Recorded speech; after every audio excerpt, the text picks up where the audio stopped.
really it's unique to everybody what kind of allows them to tap into their feminine. But it's so important if you are spending a lot of time in your masculine, especially in your business, because that is what leads to burnout. It leads to that imbalance of just feeling exhausted and like you have nothing more to pour out. Welcome to Tried and True with a Dash of Woo, where we're all about mixing tried and true strategies that actually work with the magic of manifestation and the science of programming your unconscious mind so that you walk away feeling integrated, inspired, and aligned.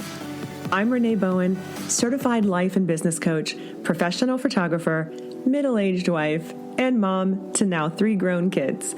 I've built 2 multiple 6-figure businesses with 0 business training by digging in, learning the methods, and now I'm here to pass them all on to you. From photography and business strategies to energy healing, human design, and the basics of manifestation, we cover it all here. I'm here to help you embrace your multi-passionate brains and lean into the fastest and most efficient ways to reach your goals, whatever they may be. Whether you're a seasoned pro or just starting out, or maybe you're just here for the woo-woo, let's dive in and explore all the exciting ways to take your life, business, and self-improvement to the next level. Thanks for joining me, and get ready to be inspired.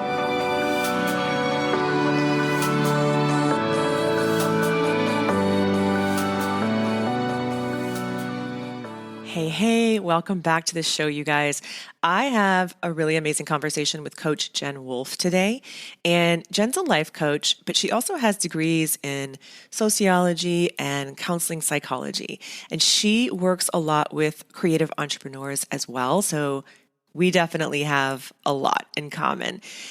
This particular conversation, I think, may not be something you've really ever heard about before. Maybe you have, but we are talking all about masculine and feminine polarities and how all of these energies, first of all, we all have them, how these energies show up in our relationships, how they show up in our business, and how we can learn to balance them. It's a really cool conversation. I definitely think it is very timely, and it leads into a lot of the unconscious work that I talk to you guys a lot about. So you're going to love Jenn. She is so intuitive, so spiritual, definitely all about the woo, and also about strategy. So you're going to love this conversation. I'm excited to dive into this with you guys. But real quick, before we get into that conversation, I want to remind my photographers who are following me that I am relaunching my group coaching program, Elevate, this month to start in July. Now, I've always run this as a 1-level group coaching experience, and I have a lot of great feedback. You can find the link below for all of that feedback. But I am going to relaunch it this time with 3 different levels. So I'm really excited to share this with you guys. The top level actually includes an in-person workshop with me, which is going to be super fun next January. So basically for one price that you would pay anyway for a workshop, you're going to get 6 months of coaching with me as well in a very small, intimate container. This is really exciting. I also am introducing a lower level at only $49. This is so accessible to those of you guys who maybe can't afford to jump into my one-on-one high-touch coaching yet. It's a great lead into that. You still get so much information, and you get to hop on a Zoom call with me once a month and a private group for office hours and feedback. So definitely check it out. Going to put that in the link for you below. Let me know if you have any questions, but I'm really excited to share this with all the photographers who follow me. Okay, let's get into this conversation with Jenn. Hey, Jenn, thanks for being with us today. It's so good to see you. Thank you for having me. So good to be here. I want to dive right into this really interesting concept that I see you speak about a lot.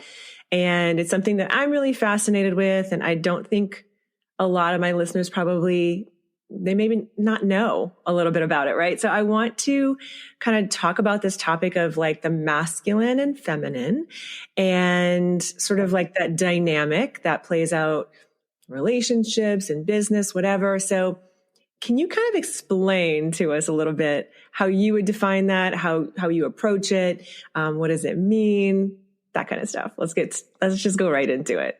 Yeah. One of my favorite topics. The reason I love this topic so much is because when you understand this dynamic of masculine and feminine energy, it just feels like everything makes more sense. So it just kind of clarifies things. It's different kinds of energy. It's not about gender. We all have both types of energies, different amounts. We usually have a core energy where we are more comfortable with. So if you have the core feminine energy, you spend most of your time in that, but you still need to go into that masculine energy, for certain things in your life. And it might just be a little more challenging at times. It's not where you're the most comfortable if you're core feminine. Same thing with core masculine. And the two energies, we all have both, but then they also, if you are core feminine, then you would be attracted to the core masculine. There's polarity. And then that would play out in a relationship. So it plays out within ourself and in our different areas of our life. It plays out in our relationship. And like you mentioned, it can play out in our business. And we do need both energies in our life to have balance, to have polarity, foster growth and healing. And like I said, when you understand them more and what energy you need to be in at a given moment, or maybe what more you need to tap into to get more balance in your life, it starts to make so much sense. Yeah. So I feel like it's really about at the end of the day, about balance and that yin and yang, and how, we do embody both at different times. But the core masculine or feminine is fascinating to me, because it's not really something that I've necessarily kind of found out. Like, I kind of feel like I lead with my masculine a lot, but I don't know. How do we find out, first of all, what our core is? Yeah. So, and that might be, it is possible to have like 50-50. Some people are just totally in the middle, which you might be. And then of course you might find yourself leading in the masculine in your business, but you're more feminine in your relationship, and that you're more attracted to the masculine energy.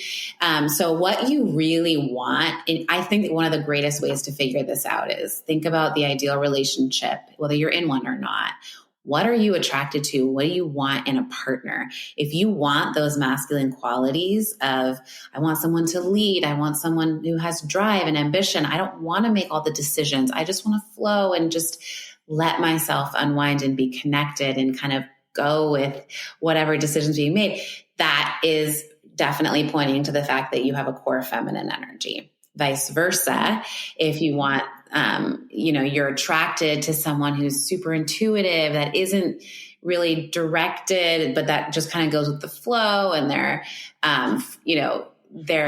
expressive and they're emotional, and that's what you're attracted to, and that's what you really need more of in your life, in a relationship, then most likely you have that core masculine and you're looking for the feminine. So that's always a really good way to just gauge, what is my core? And again, it could be that you're right down the middle. So you might want a little bit of both as well, in which case you're even. And that's okay. You know how to. I'm going to definitely look into that because it's so fascinating to me. I think I feel like, and probably this is many people's experience, is that it kind of, it changes. And I love how you said that, oh, okay, well, you could be leading with masculine in your business, but it could be something completely different in the relationship. And so that's a really good indicator and a good place to start, I think, because I think that's where I get a little confused. And so it's really, that's really helpful. So if people listening out there are similar to me, then that's a good takeaway for us. Yeah, it makes so much sense. That's one thing, if you are leading in your masculine in the business, but you have a core feminine, then you're in danger of, if you're not in that relationship where you can kind of balance out and kind of let yourself go into that feminine, then it's really just the challenge of, okay, I need to find ways to tap into that feminine in my life. And sometimes it's easier if you're in a relationship. And then if you're single, it's just more, initiative to actually do those things in your life, like meditation or spending time in nature. Really, it's unique to everybody what kind of allows them to tap into their feminine. But it's so important if you are spending a lot of time in your masculine, especially in your business, because that is what leads to burnout. it leads to that imbalance of just feeling exhausted and like you have nothing more to pour out. So yeah. Okay. So that's kind of what I wanted to like go into a little bit, because I see a lot of that just in my audience, and friends. I definitely can see it in myself. I love what I do, and, sometimes, and I'm a human design generator. So like I could just go, right? Are you a generator too? I am. It's so interesting because it's like, oh, I just, I love doing it. And then, okay, but I have to become conscious. Right. And so that's one of the things that I've had to really reflect on. And that's why I started really kind of digging into this whole polarity thing and realizing, okay, I'm really in my masculine right now. Like, I really feel like I'm getting a lot done. I'm making money and I love that. And but I really don't want to be in the hustle culture, and I don't want to be burnt out, and I don't want to be, living that constantly. So for me anyway, it's something that I have to be aware of. And I've had to, like you said, I've had to incorporate daily practices that I know are going to help lead me back to my feminine, because I do believe I am a core feminine in most ways. So what are some of those things that we can do, whether it's, core masculine or feminine? Like, let's just kind of use the feminine as an example, I guess. Like, right, what are some of the things that we could be doing daily to support that? Yeah. Really good question. And it, like I said, it is unique for everybody, but okay. So a couple of tricks I have to really figure out what works for you is feminine is not about being productive. Okay. It's about being in the present moment. It's actually the opposite. The less you produce, the better, because you may end up getting an amazing idea in the middle of that feminine energy, or you might end up being more productive later. Right. But that is not what it's about. It's about resting. It's about filling up. It's about literally plugging in. And I think of it as like a plug. It's the plugging in time, getting your receiving. Feminine's all about receiving and being open. So what puts you in that state? And one of the things you can think about is, what did I love to do as a child? How did I play? What did I spend my time doing? Right. And for me, it was piano. Like, I loved instruments. I'm like, okay, music. And I literally bought a piano for that purpose. I still only know one song, but it's fine because I don't care. I'm sitting there and I'm playing, and it just completely takes me into the moment. It's like a blissful state that you're looking for. Another thing I used to love, and I still do, is, traveling, adventure in nature. So we can't do that every day, right? So I make it a point to go hiking. I live in a beautiful area. I can go outside pretty much at any point and enjoy something. It can be so simple. It can literally be walking on the grass, or it can be, a big hike. It can be playing with my animals. So these are all things that work for me. Meditation, of course, is one, but like, honestly, that doesn't work for everybody because they're trying to do something when they're meditating, right? So if it does work for you, great. But if it doesn't, it's not supposed to be stressful. Does that make sense? Absolutely. Yeah. And I see that a lot. It's one of the things that I hear a lot from my clients, because most of the people in my audience and that I'm in contact with are creatives. And the creative brain, we also have a lot of ADHD. We've got a lot going on. And so one of the main things I hear from a lot of creative women, especially, is I can't meditate. Like, it's just too much. And it feels like another task and another demand on an already overloaded nervous system. So I tell them, like, well, okay, first of all, you do not have to sit there, and do this whole thing, but maybe start baby steps. And that's another reason why I'm really a big fan of hypnosis, because I feel like hypnosis, and I'm certified in that, and I, have, tracks for people that they can kind of start with. And I feel like that for me, especially when I started that journey, it was easier for me because you don't have to do anything. It's literally, I'm taking you, like, just, you're off the hook. Like, all you got to do is put some earbuds in and lay down. That's it. Like, you literally just kind of put yourself in a state of receiving, and your unconscious mind is just going to do all the work and just step aside. kind of thing. I will say I've done it, right? I've been on the other side. I've been hypnotized and in hypnotherapy. That is one of the most effective forms I have ever done. The amount, the access that you get into your subconscious like that, and the way that your kind of guards go down and you're able to get in that state is so amazing. It's such a beautiful example, such a good example. Yeah. So I feel like that's kind of like a gateway, into once you start doing that for a little while, you also are kind of training your unconscious mind to do that more. And so meditation might end up being something you want to do, and can participate in later. So I always tell people, you got to find what works for you. So I'm really glad that you highlighted that, because it's true. What works for one person may not work for another. But what I find interesting, and I want to get your take on this, is, one of the things I'm always speaking to my coaching groups about, because I work with a lot of photographers and creatives who obviously are trying to run businesses, and, they come to me with business issues, and usually it's a mindset thing that we've got to kind of work on first. But one of the things is this issue of asking for money, right? Asking for the sale and standing in empowerment when it comes time to okay, your work is good. They'll tell me, I know my work is good. And, I've put in the effort and I've done all this training and I know how I make my clients feel. But when it comes time to actually sell, I literally, feel like I'm going to break down. And a lot of that is obviously their own past and money traumas, of course. But I think a lot of it is this masculine and feminine dynamic. And the first thing I ask them is, how do you receive compliments? When someone gives you a compliment, is there constriction in your body? And that's usually, for me, a good indicator that there's a feminine sort of they're not in their receiving energy. So yeah, making money, that we associate it with masculine a lot, but we need the feminine part of receiving to actually be open to it. Do you see any of that play out in your business as well? Your clients? Oh my God. Yes. Yes. I also work with creatives, and that's my main clientele.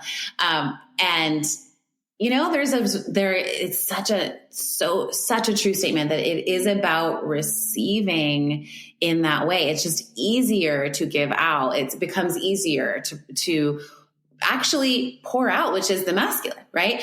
And so in order to, you obviously need to make a sale, you need to be paid what you're worth, and you need to be okay with that. You also need, obviously there's reframing. I am truly in service. And honestly, we're not in service when we're not receiving money, right? Even to them, they're able to receive more because they're investing. We're allowing that. It's like that yin and yang that you talked about.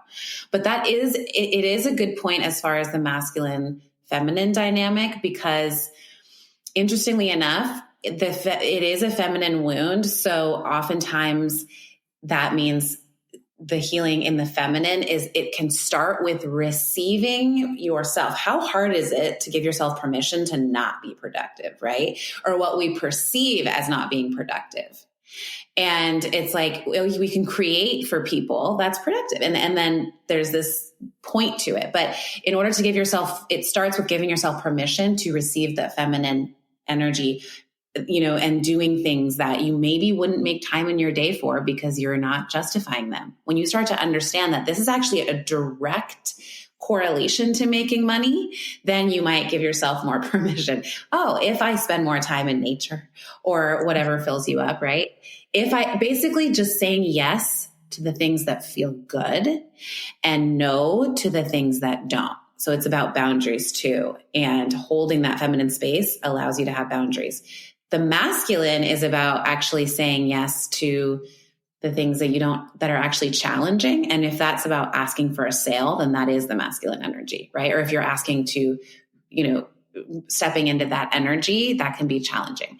But the feminine is more about saying yes to just letting yourself say yes to what feels good. And it's okay to say no to the things that you just don't right now and that are overwhelming or that are contributing to the burnout, at least for a time. Yeah. And that's a great point, because so many times I hear, and there's a lot, I guess, with creatives, as you can also see, I'm sure, especially creative entrepreneurs, you run your own business. And obviously, if you're not producing and working, then the money's not coming in, or maybe it's not coming in as fast as you want it to. And so the first go-to that most of them will have is, well, I have to do more. I have to do more. I have to do more.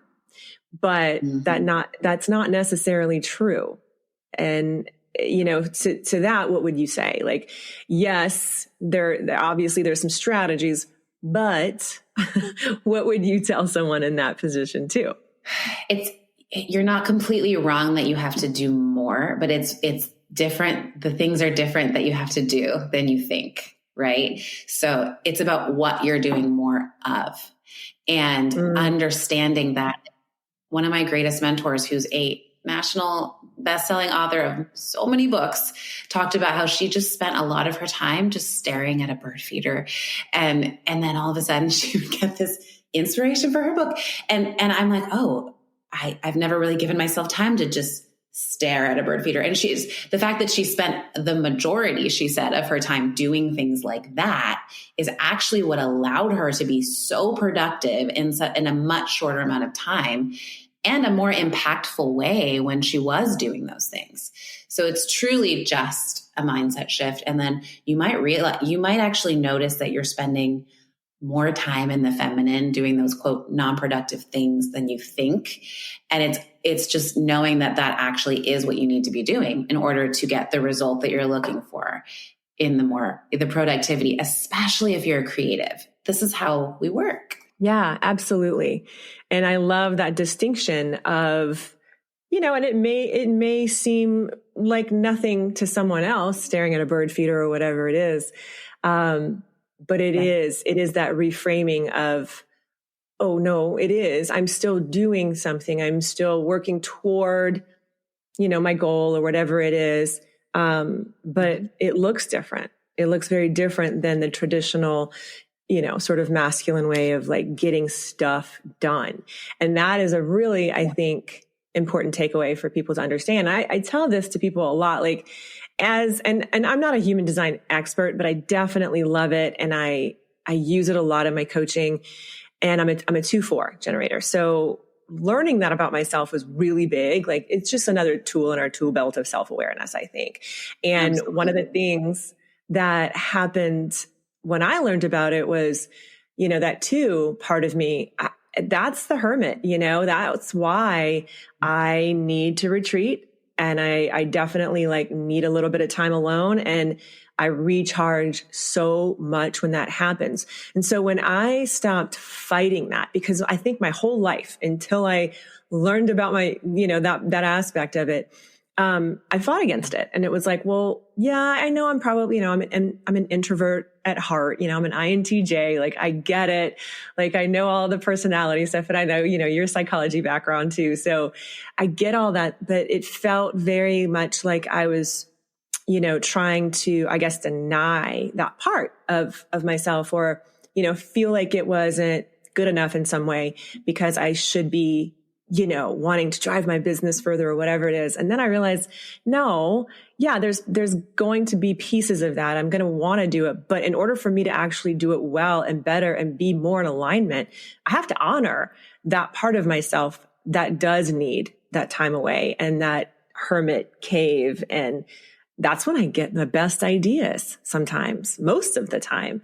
So just looking at it from a different perspective and being intentional about the way that we look at it can make such a huge difference. And that's also when I started really diving more into the masculine and feminine too. And realizing how that is very intertwined in a lot of ways. So I think it's a really good distinction for people to hear. Yeah. And you said one magic word there I want to point out. You said should. And the should is, scientifically speaking, our bodies, they contract when we say that word. Yeah. It is the word that will drive us into hypermasculine mode and away from feminine. So when we believe that we should be doing something, right, because of our society, what we've been ingrained with, all of the beliefs we have, we will do it. And it's at the expense of what we actually could be, and even more so need to be doing. And so if you find yourself saying that a lot, usually, and you're burned out, that's probably why. That's the why. Yeah. And this really is so much creative burnout is happening. I feel like you probably see it a lot too. I definitely see a lot of creatives burning out, a lot of photographers in particular in my audience burning out, very much leaning into, well, it's the economy. No one's buying anything, like getting very sucked into, that sort of mindset. And I think the next thing from there is usually I should be doing this and, trying to kind of fight that. So that's a really great piece of advice. Like if you find yourself saying should a lot and feeling like you have to do certain things that are really just don't feel in alignment, pay attention to that. And so with that in mind, how do you incorporate these concepts? And I know it varies, but maybe some case studies, or maybe even just in your own life that you've seen that work really well to kind of avoid or be preemptive about not getting into this creative burnout, right? Because you don't want to wait until the breakdown happens, ideally. Yeah. That is such a good point. Oftentimes my clients will find me, and I think we all find something when we're in a crisis, in a breakdown, when there's a loud wake up call.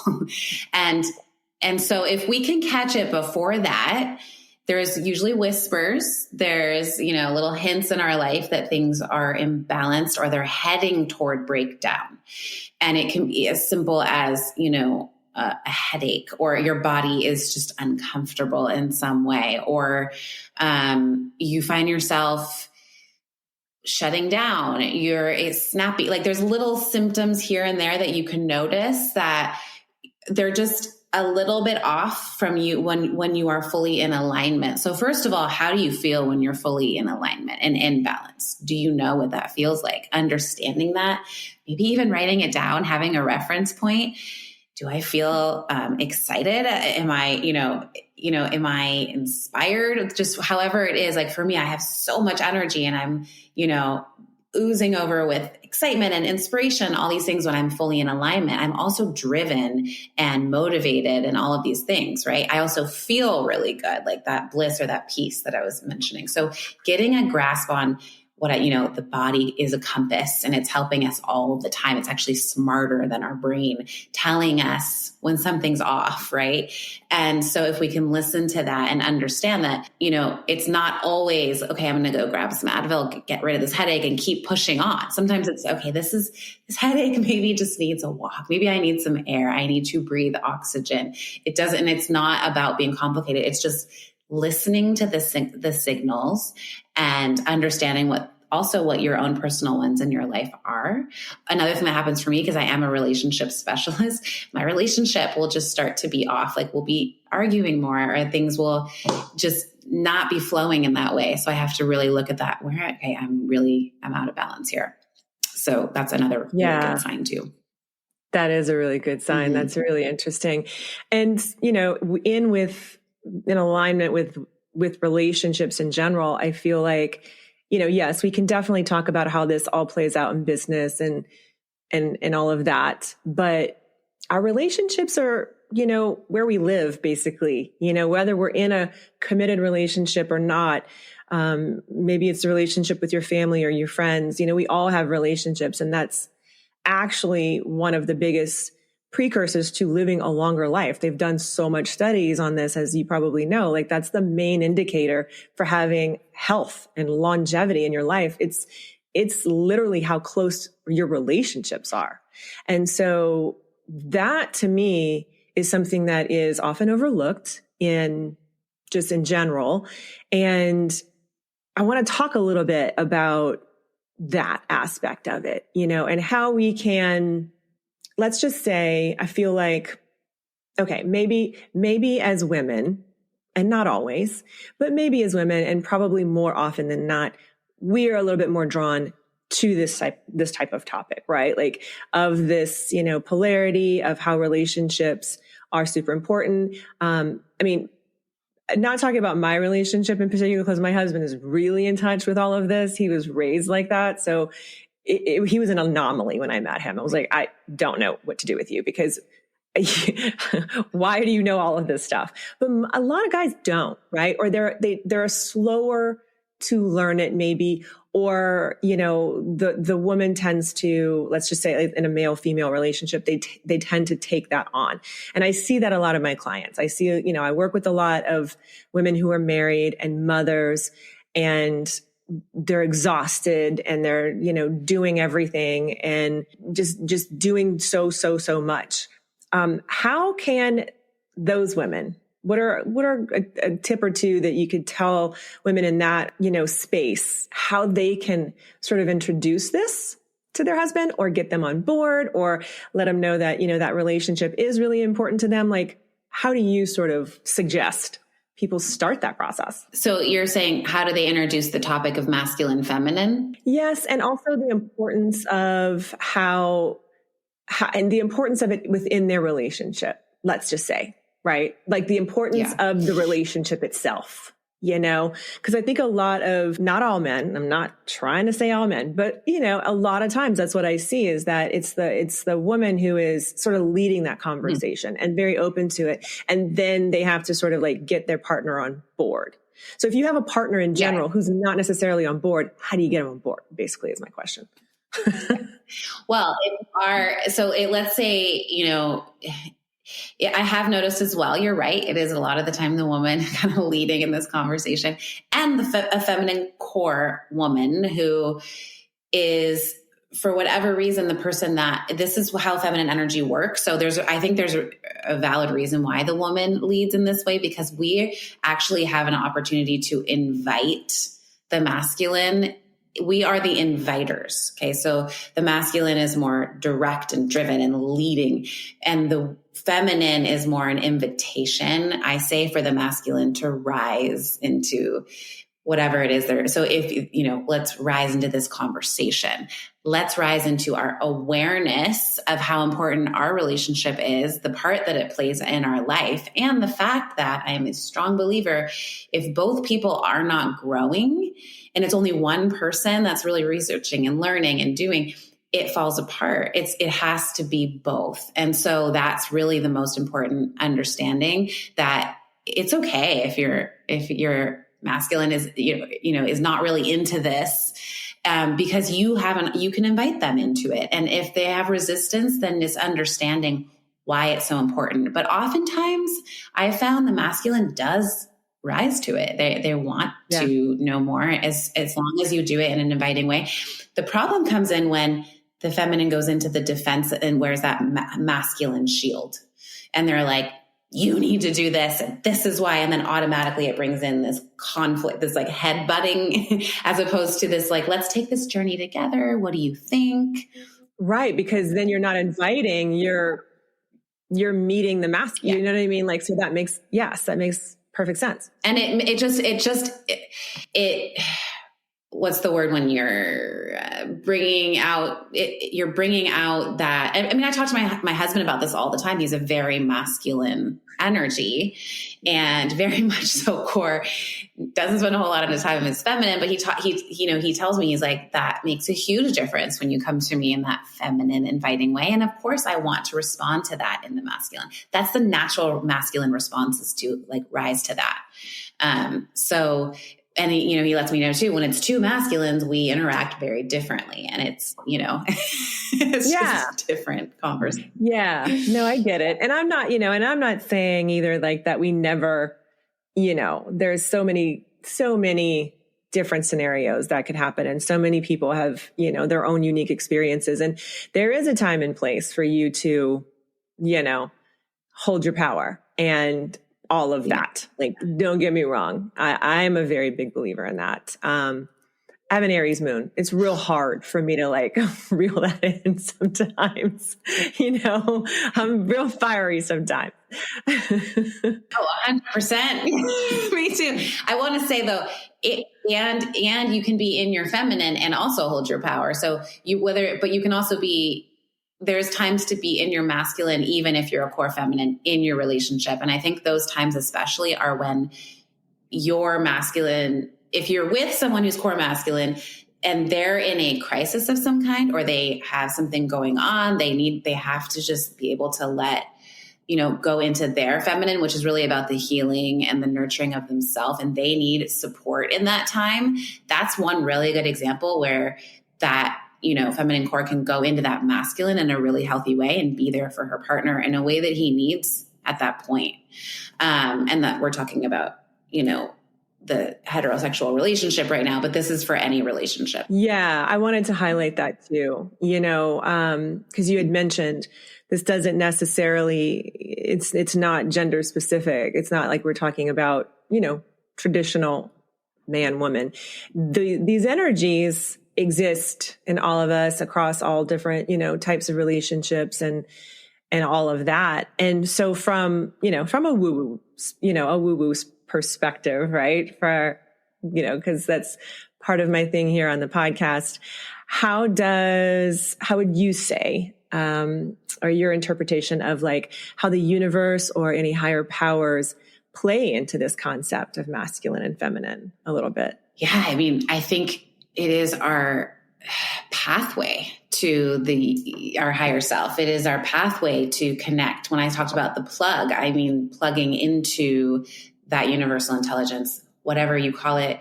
It is whatever resonates with you. That is when you're in that feminine energy, you are connected to that place. And then you get inspired with how to move forward in the masculine from that place. And that's where I say the infinity symbol, it's also yin and yang. It's just this, how you commune with that in your life. And then also take that into, I say, inspired action, right? So it's also what we were talking about earlier. You can take action all day long, but there's different places we can take action from. If it's from that higher self and that place where we're not acting out of trauma or shoulds or overwhelm or pressure, that is also why it's so important to give yourself the opportunity to connect to something beyond those things and something greater. And that inspired idea, especially if you're creating something, you're co-creating it now. So that's our pathway to do that. It's a beautiful way to connect with that place in our life and also be guided from that place. Yeah, for sure. Something I think about too, and that I want to kind of touch on is how do we sort of teach or inform younger generations, especially about the importance of balancing or integrating this, the masculine and feminine dynamics in a way that does feel healthy and empowering. Because I do feel like this conversation is beginning to happen a lot more, but I don't know necessarily, I have, my kids are in their early 20s, basically. And I know, I work with a lot of teenagers as a photographer. I have for years. And I just wonder how that will play out for them. And is there something we can do as far as like leading or exemplifying or living?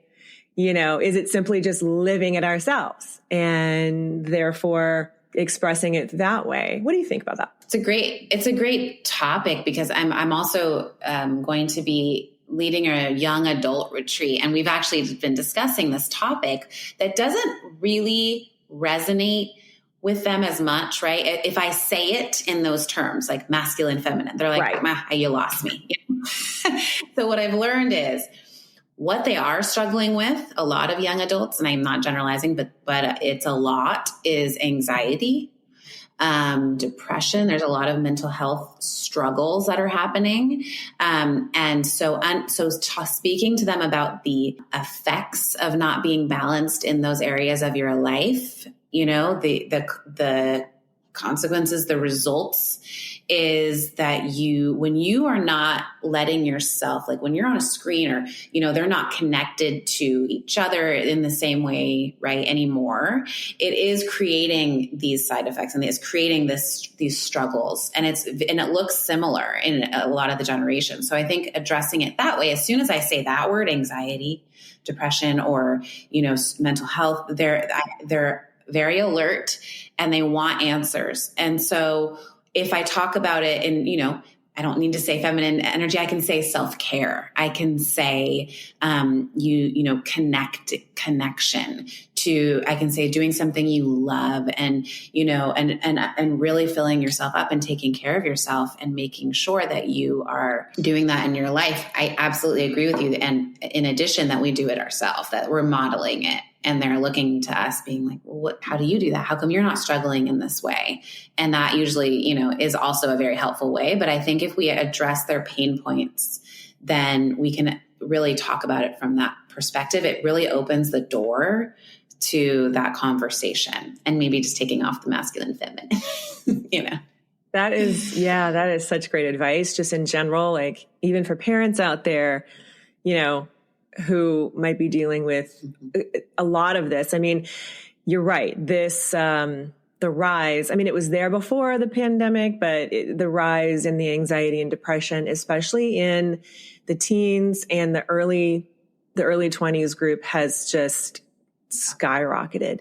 And that is a symptom, right, of something else going on. And they need a lot more support in general. So I love that you're doing a retreat for them, or planning to do one, because I feel like that is 100% needed in general. But you're no stranger to retreats. You've got a really amazing one. I'm going to switch gears for a second because I just saw this on your site and I'm fascinated by it because, well, first of all, it sounds amazing, but it's in Africa.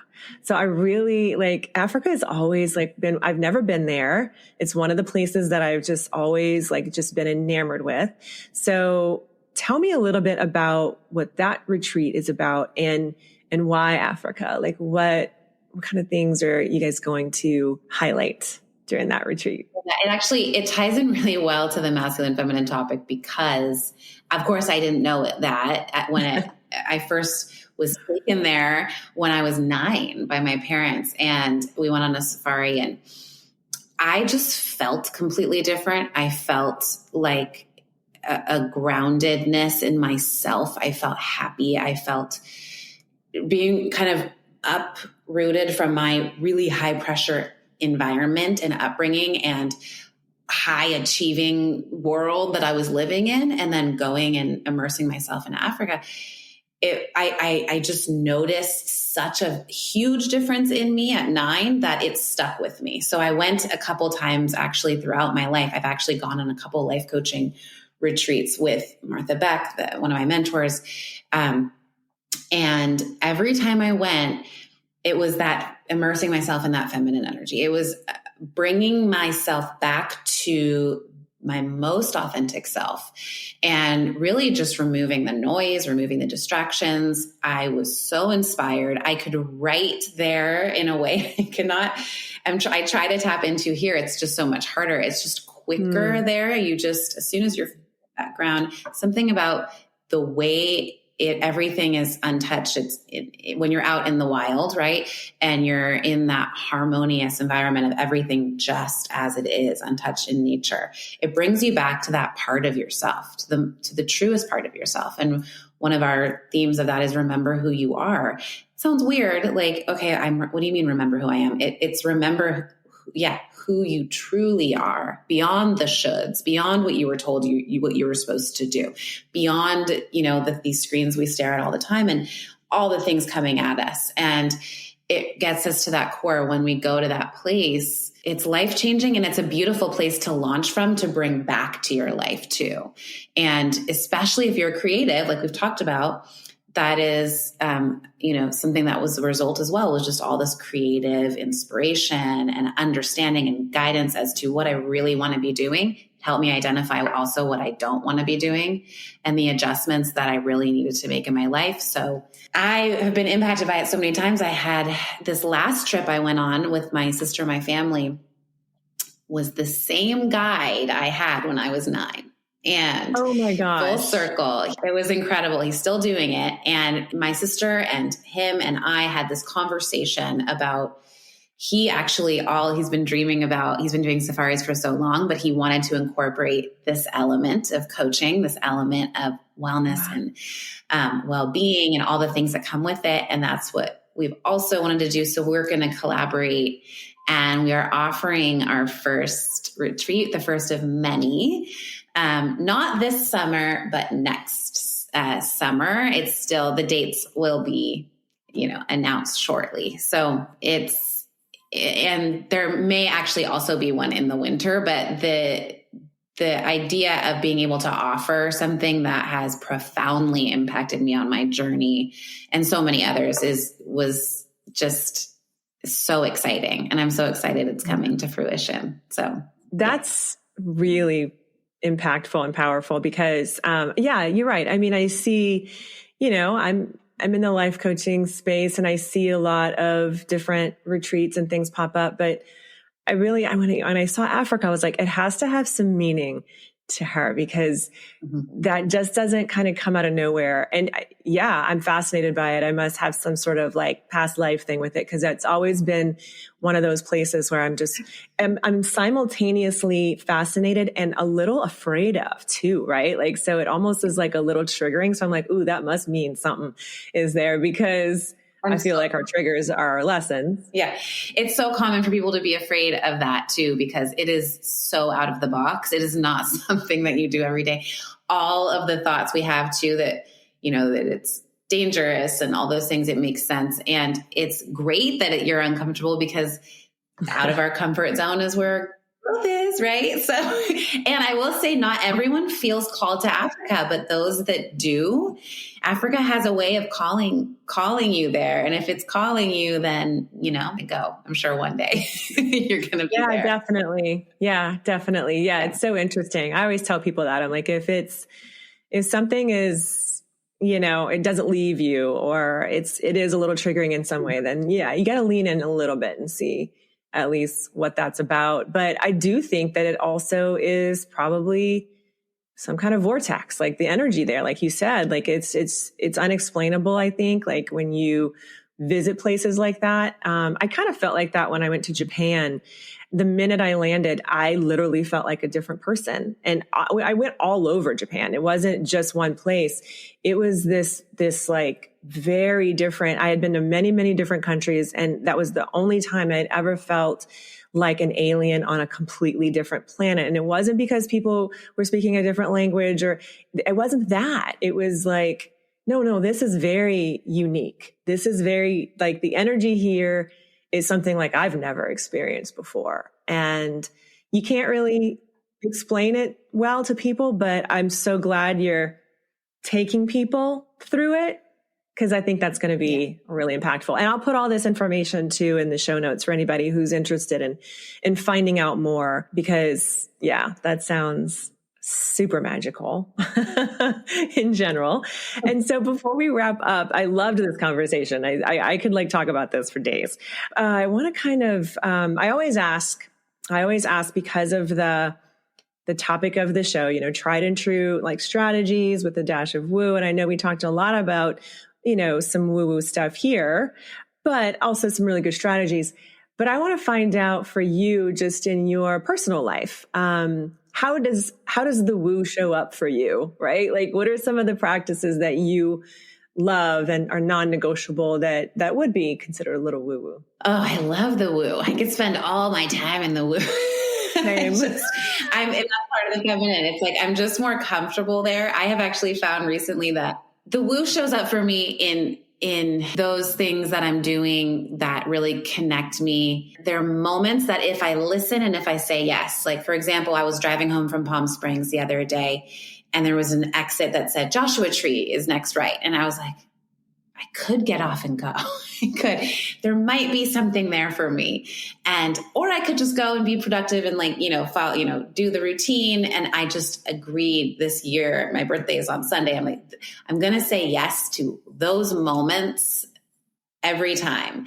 And then I did that. And so and there was just this beautiful experience waiting for me that was really just so inspired. And I went for a walk. So it was like not having an agenda, not having a plan, but saying yes to that urge, right? And believing that urge is that coming from that woo place of this higher power guiding me into something greater than I can imagine, bigger than what I can think of on my own. And it means saying no to what my routines, my strategies, my plans, sometimes and saying yes and making space for those things that I'm not, and trusting that every time I do that, that there is something greater there and so far that's been true. So that's how I make space for it. Yeah. I really love that answer. I feel like that's something that I've been trying to pay attention to a lot more as well, but that is such a great perspective on listening to those little internal whispers, those nudges, and saying yes. Yeah. And not trying to stay on the path so much, right? I think there's so much magic that can happen when we do open up to those possibilities. So thank you for sharing that. And thank you for sharing everything that you did today. This was such a wonderful conversation. And tell everybody where to find you. I'll list everything in the show notes, but where do you like to connect with people best? Yeah. So my website, there's different places you can look for. The Africa retreat is there. The youth retreat will be there. And applying to work with me is also there. That's JenniferWolfeInc.com, which it's Wolf with an E.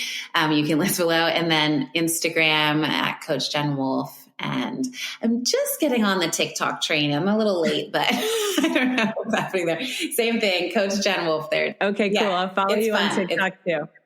Yeah, I've been on there since 2019, and I love TikTok. Yeah, so we can talk offline if you have any questions about it. I'm happy to share. I love it over there, so I will definitely find you there too. I can't wait to follow you too then. Awesome. Thank you so much. It was awesome chatting with you, and we'll link everything below. Thank you so much.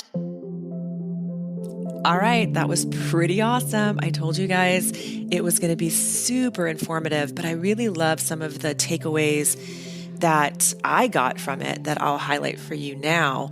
I want to hear from you as well. So at Renee Bowen on Instagram, shoot me a DM, tag me if you share this episode, which I hope you do, and let me know what you thought about it. Some of the takeaways that I got from it are that, first of all, we should be looking at what our core energy is and really trying to hone in on that, because just like anything else, once we have that clarity, then we can move forward, and we can also learn how to balance those energies in so many different ways. Another really awesome takeaway that I personally loved is how hypnosis is just a perfect little gateway to balance that feminine, to add to that feminine energy and flow, because you just have to lean back and, listen, let your unconscious do the work. And I have a ton of hypnosis tracks for you guys. I have a private podcast called Calibrate that you can check out. I'll link below as well. And if you join my group coaching program, you're going to get access to that for free. Another takeaway is that if you find yourself saying the word should a lot, that's a good reminder that you are probably living in your masculine and you may not want to be there all the time. So just, again, look at it with intention. And lastly, burnout. It's so important to listen to the whispers that your mind and your body are sending, because there are clues before you hit crisis, and we don't want you to hit crisis. So make sure you're paying attention to the whispers before you get to that really, really, really awful burnout place. All right, guys, that's it for this episode. I will see you again next week. Love y'all. Have a great week and stay in touch.